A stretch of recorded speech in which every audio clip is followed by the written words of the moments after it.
Shalom, selamat pagi saudara yang dikasih dalam Tuhan, puji Tuhan. Pagi hari ini, kembali lagi saya menyapa setiap umat Tuhan dimanapun Bapak Ibu Saudara berada. Dan masih dalam program Bible and Coffee ini, saya rindu mengajak setiap umat Tuhan sebelum kita memulai sepanjang hari ini, kita mencari Tuhan untuk merenungkan firman Tuhan, untuk berdoa. Karena kita percaya, Alkitab jelas katakan, carilah kerajaan Allah serta kebenaran terlebih dahulu, maka semuanya akan ditambahkan kepadamu. Kita percaya sepanjang hari ini pun tidak luput dari masalah, tidak luput dari pergumulan, bahkan tidak luput dari rancangan-rancangan orang yang jahat. Tapi kita yakin ketika kita memulai bersama dengan Tuhan, Alkitab jelas katakan, sia-sialah orang yang mendirikan rumah kalau bukan karena Tuhan yang mendirikannya. Sia-sialah pengawal berjaga-jaga kalau bukan Tuhan yang menjaga sebuah kota. Dengan kata lain, hidup kita akan menjadi hidup yang sia-sia kalau tidak bersama dengan Tuhan. Tapi sebaliknya, ketika kita bersama dengan Tuhan, maka kita cakap menanggung segala perkara. Puji Tuhan, kita berdoa, kita datang kepada Tuhan. Bapa, terima kasih buat anugerah Tuhan, buat kasih setia Tuhan dalam kehidupan kami. Kami bersyukur karena hari ini, hari yang baru yang Tuhan percayakan bagi setiap kami. Sebelum kami memulai sepanjang hari ini, Roh Kudus kami berdoa, pimpin kami, tuntun kami dalam perenungan firman-Mu, sehingga hari ini kami mendapati rema, dan biarlah kehidupan kami semakin hari semakin dipulihkan, semakin hari semakin mengalami perjumpaan dengan Tuhan. Dan sepanjang hari ini kami lihat pertolongan dan pembelaan Tuhan yang sempurna. Di dalam nama Yesus kami berdoa dan bersyukur. Haleluya. Amin, amin. Puji Tuhan. Nah, saudara dikasih dalam Tuhan, pagi hari ini satu kebenaran firman Tuhan yang saya sampaikan dalam Mazmur pasal 86 ayatnya yang kelima. Mazmur 86 ayat 5. Firman Tuhan bilang begini saudaraku, sebab Engkau ya Tuhan baik dan suka mengampuni. Wow, saudara, ketika saya merenungkan satu ayat ini, Daud mengatakan, Tuhan, Engkau ya Tuhan, Engkau baik dan Engkau suka mengampuni. Jadi Daud mengalami perjumpaan dengan Tuhan tatkala dia mengerti bahwa Allah yang kita sembah, Allah yang dia sembah, Allah yang kita sembah adalah Allah yang suka mengampuni. Itu sebabnya akhirnya Daud menjadi pribadi yang suka mengampuni. Kenapa? Karena dia menyadari Allah yang dia sembah adalah Allah yang suka mengampuni. Sudah dikasih dalam Tuhan. Kita lanjut ayat selanjutnya. Dan berlimpah kasih setia bagi semua orang yang berseru kepadamu. Jadi ayat ini sudah dikasih dalam Tuhan. Ketika saya merenungkan, wow, jadi orang yang mengalami perjumpaan dengan Tuhan, orang yang sadar bahwa dirinya sudah diampuni, maka dia akan bertindak sama. Dia akan menjadi orang-orang yang suka mengampuni. Hal ini terlihat dari ketika dia mengampuni Saul. Hal ini terlihat ketika dia mengampuni anaknya Absalom. Hal ini terlihat bagaimana dia tahu, sadar bahwa pembalasan bukanlah haknya, melainkan haknya Tuhan.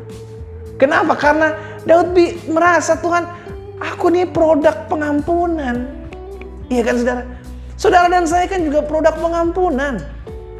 Maka kalau kita sadar kita ini produk-produk atau orang-orang yang sudah diampuni, mengalami belas kasihan Tuhan, maka siapa kita gak bisa mengampuni orang yang bersalah sama kita? Siapa kita gak bisa melepaskan pengampunan bagi orang-orang yang mungkin berusaha merancangkan yang jahat dalam hidup kita?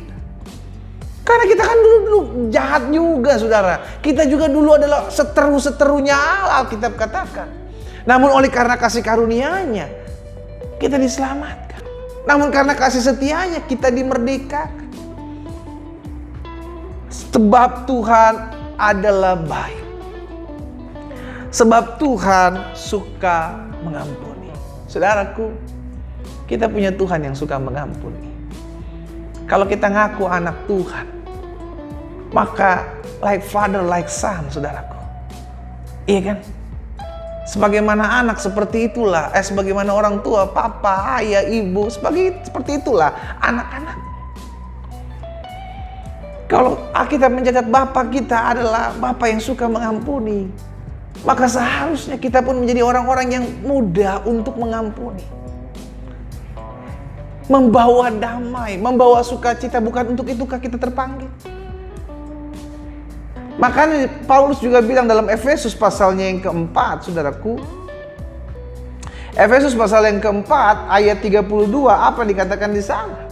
Tetapi hendaklah kamu ramah seorang terhadap yang lain, penuh kasih mesra dan saling mengampuni, sebagaimana Allah di dalam Kristus telah mengampuni saudara dan saya. Wow, jadi jelas Paulus pun juga mengalami pengampunan. Dia yang dulu suka menganiaya jemaat, dia diampuni oleh Tuhan. Karena dia menjadi pribadi-pribadi yang suka mengampuni. Itu sebabnya sudah dikasih dalam Tuhan, dia ingatkan kepada jemaat di Efesus. Dalam Efesus 4 ayat 32 ini. Sebagaimana Allah di dalam Kristus telah mengampuni kamu, maka hendaklah kamu saling mengampuni. Kenapa sih kita perlu mengampuni? Karena yang pertama, kita sudah terlebih dahulu mengalami pengampunan dari Tuhan. Orang yang sudah pernah mengalami pengampunan, dia akan mudah mengampuni. Namun justru sebaliknya, kalau orang ngaku sudah pernah mengalami pengampunan, namun sulit untuk mengampuni, saya pertanyakan, apakah dia sudah benar-benar menerima pengampunan dari Tuhan? Apakah dia benar-benar produk dari pengampunan? Yesus menunjukkan pengampunan bagi perempuan yang kedapatan berzina. Sebagaimana orang banyak tidak menghukummu, aku pun tidak menghukummu.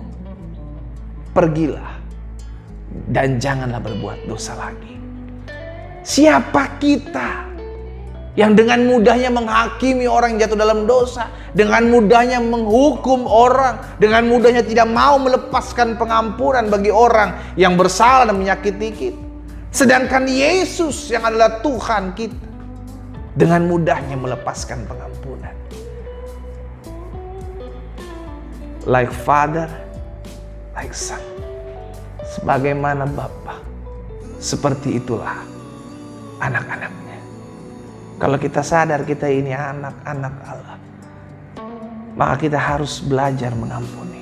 Mungkin sebagian saudara bilang, gak gampang pendeta, hati saya sudah terlalu sakit. Saya mau tanya, apakah kita tidak pernah menyakiti hati Tuhan?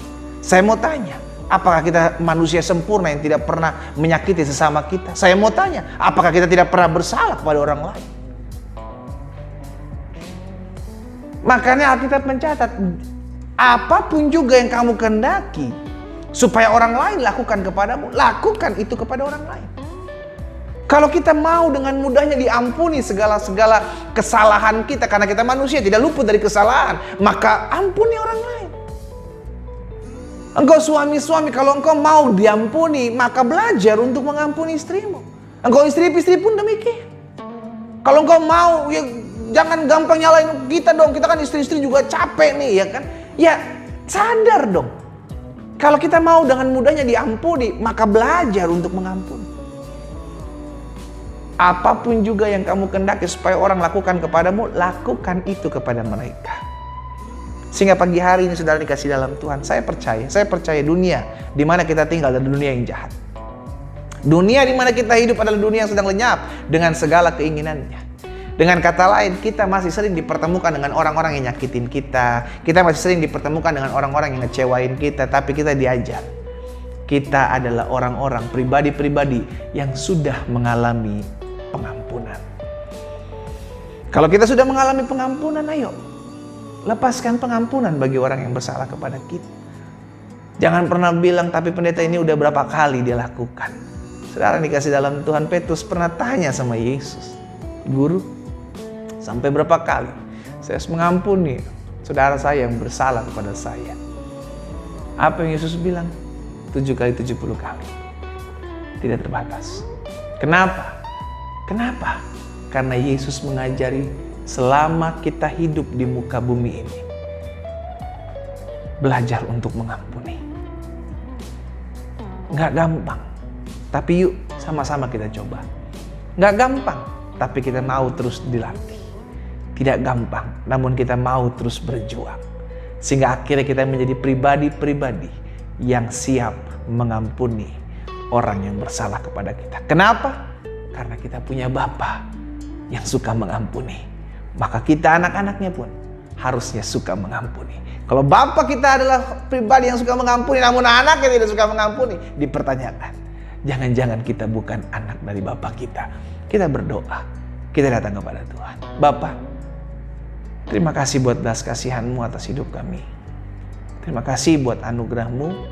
Kami hidup karena kemurahan Tuhan. Kami hidup karena kasih setia Tuhan. Pagi hari ini kami belajar.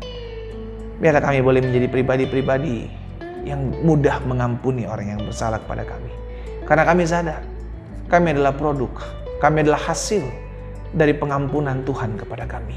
Karena itu biarlah kami menjadi pribadi-pribadi sama seperti Allah kami, sama seperti Bapa kami yang suka mengampuni. Tuhan Yesus tolong kami. Mampukan kami kalau mungkin hari-hari ini kami sulit melepaskan pengampunan bagi orang yang bersalah kepada kami. Dan hari ini kami diingatkan Bapa kami adalah Bapa yang mengampuni. Like Father, like Son, sebagaimana Bapa, seperti itulah kami. Biarlah kami boleh tetap terus hidup sama seperti Kristus hidup. Mampukan setiap teman-teman hamba, mereka yang mengambil bagian saat teduh sejenak dalam program Bible and Coffee ini Tuhan, untuk menjadi pribadi-pribadi yang penuh dengan kasih, penuh dengan pengampunan. Sebagaimana Allah dalam Kristus mengampuni kami, kami pun mau mengampuni sesama kami. Di dalam nama Yesus, kami berdoa dan bersyukur. Haleluya. Amin, amin. Kita nikmati kopi kita, saudara.